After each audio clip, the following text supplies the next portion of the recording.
श्रीमद्भागवत महापुराणं तृतीयस्कन्धः अथ षड्विंशोऽध्यायः மூன்றாவது ஸ்கந்தம் 26வது அத்தியாயம் மகத் முதலிய தத்துவங்களின் தோற்றம். श्रीभगवानुवाच अथ ते सम्प्रवक्ष्यामि तत्त्वानां लक्षणं पृथक् यद्विदित्वा विमुच्येत पुरुषः प्राकृतैर्गुणैः ज्ञानं निःश्रेयसार्थाय पुरुषस्यात्मदर्शनं यदाहुर्वर्णयेतत्ते हृदयग्रन्थिभेदनम् अनादिरात्मा पुरुषो निर्गुणः प्रकृतेः परः प्रत्यग्धामा स्वयं ज्योतिर्विश्वं येन समन्वितं स एष प्रकृतिं सूक्ष्मां दैवीं गुणमयीं विभुः यदृच्छयैवोपगताम् अभ्यपद्यत लीलया गुणैर्विचित्रा सृजतीं सरूपाः प्रकृतिं प्रजाः विलोक्य मुमुहे सद्यः सैह ज्ञानगुहया एवं पराभिज्ञानेन कर्तृत्वं प्रकृतेः पुमान् कर्मसु क्रियमाणेषु गुणैरात्मनि मन्यते तदस्य संसृतिर्बन्धः पारतन्त्र्यं च तत्कृतं भवत्यकर्तुरीशस्य साक्षिणो निर्वृतात्मनः कार्यकारणकर्तृत्वे कारणं प्रकृतिं विदुः भोक्तृत्वे सुखदुःखानां पुरुषं प्रकृतेः परं देवहूतिरुवाच प्रकृतेः पुरुषस्यापि लक्षणं पुरुषोत्तम ब्रूहि कारणयोरस्य सदसच्च यदात्मकं श्रीभगवानुवाच यत्तत्त्रिगुणमव्यक्तं नित्यं सदसदात्मकं प्रधानं प्रकृतिं प्राहुरविशेषं विशेषवत् पञ्चभिः पञ्चभिर्ब्रह्म चतुर्भिर्दशभिस्तथा एतश्चतुर्विंशतिकं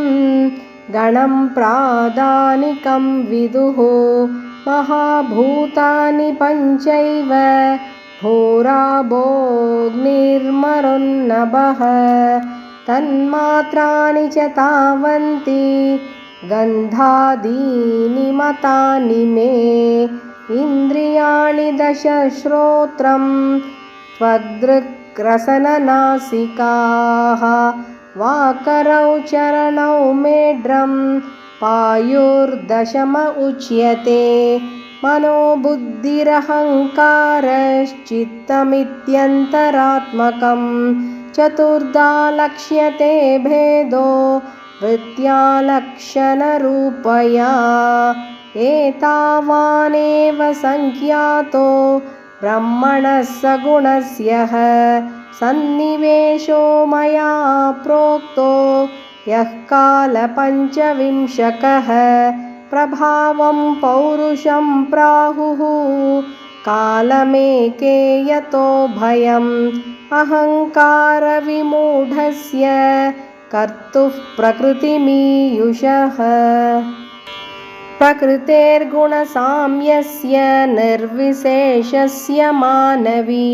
चेष्टा यदः स भगवान् काल इत्युपलक्षितः अन्तःपुरुषरूपेण कालरूपेण यो बहिः समन्वेत्येष सत्त्वानां भगवान् आत्ममायया दैवाक्षुभितधर्मिण्यां स्वस्यां योनौ परः पुमान् आदत्तवीर्यं सासूत महत्तत्त्वं हिरण्मयं विश्वमात्मगतं व्यञ्जन् कूटस्थो जगदङ्कुरः स्वतेजसापि बद्धीव्रम् आत्मप्रस्वापनं तमः यत्तत्सत्त्वगुणं स्वच्छं शान्तं भगवतः पदं यदाहुर्वासुदेवाख्यं चित्तं तन्महदात्मकं स्वच्छत्वम् अविकारित्वं शान्तत्वम् इति चेतसः वृत्तिभिर्लक्षणं प्रोक्तं यतापां प्रकृतिः परा महत्तत्त्वात् विकुर्वाणात् भगवद्वीर्यसम्भवात् क्रियाशक्तिरहङ्कारस्त्रिविधः समपद्यत वैकारिकस्तजैषश्च तामसश्च यतो भव मनसश्चेन्द्रियाणां च भूतानां महताम् अपि सहस्रशिरसं साक्षात् यमनन्दं प्रचक्षते संकर्षणाख्यं पुरुषं भूतेन्द्रियमनोमयम् कर्तृत्वं करणत्वं च कार्यत्वं चेति लक्षणं शान्तघोरविमूढत्वम् इति वा स्यात् अहं कृतेः वैकारिकाद्विकुर्वाणान् मनस्तत्त्वम् अजायत यत्सङ्कल्पविकल्पाभ्यां वर्तते कामसम्भवः यद्विदुर्ह्यनिरुद्धाख्यं हृषिकानाम् अधीश्वरं शारतेन्दीवरश्यामं सम्राध्यं योगिभिः शनैः तैजसा तु विकुर्वाणात् बुद्धितत्त्वम् अभूत्सति द्रव्यस्फुरणविज्ञानम् इन्द्रियाणाम् अनुग्रहः संशयोऽथ विपर्यासो निश्चयस्मृतिरेव च स्वापयित्युच्यते बुद्धेर्लक्षणं वृत्तितः पृथक् तैजसानीन्द्रियाण्येव क्रियाज्ञानविभागशः प्राणस्य हि क्रियाशक्तिर्बुद्धेर्विज्ञानशक्तिता तामसा च विकुर्वाणात् भगवद्वीर्यचोदितात् शब्दमात्रमभूत् तस्मात् नभश्रोत्रं तु शब्दगम् अर्थाश्रयत्वं शब्दस्य द्रष्टुर्लिङ्गत्वमेव च तन्मात्रत्वं च नभसो लक्षणं कवयो विदुः भूतानां चित्रदातृत्वं बहिरन्तरमेव च प्राणेन्द्रियात्मधिष्ण्यत्वं नभसो वृत्तिलक्षणं नभसः शब्दतन्मात्रात् कालगत्या विकुर्वतः स्पर्शो भवत्ततो वायुस्त्वक्स्पर्शस्य च संग्रहः मृदुत्वं कठिनत्वं च शैत्यमुष्णत्वमेव च एतत्स्पर्शस्य स्पर्शत्वं तन्मात्रत्वं नभस्वतः चालनं व्यूहनं प्राप्तिर्नेतृत्वं द्रव्यशब्दयोः सर्वेन्द्रियाणाम् आत्मत्वं वायोः कर्माभिलक्षणम् वायोश्च स्पर्शतन्मात्रात् रूपं दैवेरितादभूत् समुत्थितं ततस्तेजश्चक्षुरूपोपलम्बनं द्रव्याकृतित्वं गुणता व्यक्तिसंस्थात्वमेव च तेजस्त्वं तेजसः सात्वी रूपमात्रस्य वृत्तयः द्योतनं पचनं पानम् अदनं हिममर्दनं तेजसो वृत्तयस्त्वेताः शोषणं सुदृढेव च रूपमात्रात् विकुर्वाणा तेजसोदैव चोदितात् रसमात्रम् अभूत् तस्मात् अम्भो जिह्वा रसग्रहः कषायो मधुरस्तिक्तः कट्वं लयति नैकदा भौतिकानां विकारेण रस एको विभिद्यते क्लेदनं पिण्डनं तृप्तिः प्राणनाप्यायनोन्दनं तापापनोधो भूयस्त्वम् अम्बसो वृत्तयस्त्विमाः रसमात्रात् विकुर्वाणात् अम्भसोदैव चोदितात् गन्धमात्रमभूत् तस्मात् पृथ्वीघ्राणस्तु गन्धकः करम्भभूति सौरभ्य शान्तोग्राम्लादिभिः पृथक्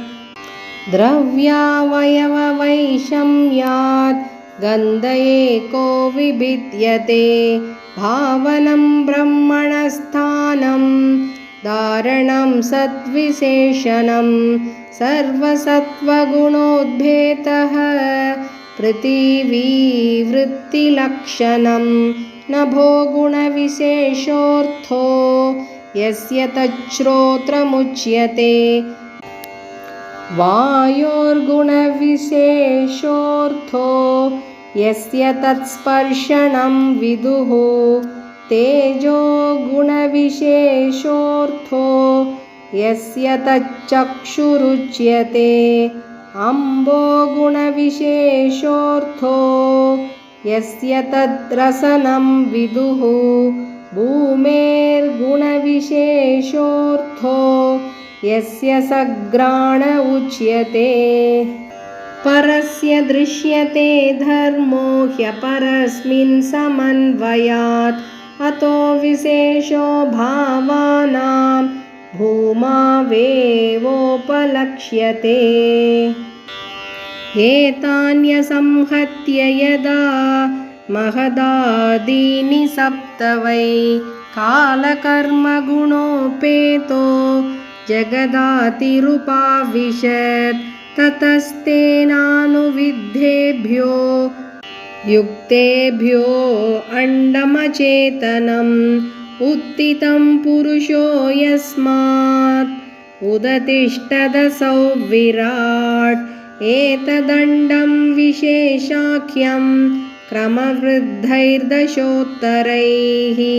तोयादिभिः परिवृतं प्रदानेनावृतैर्बहिः यत्र लोकवितानोऽयं रूपं भगवतो हरेः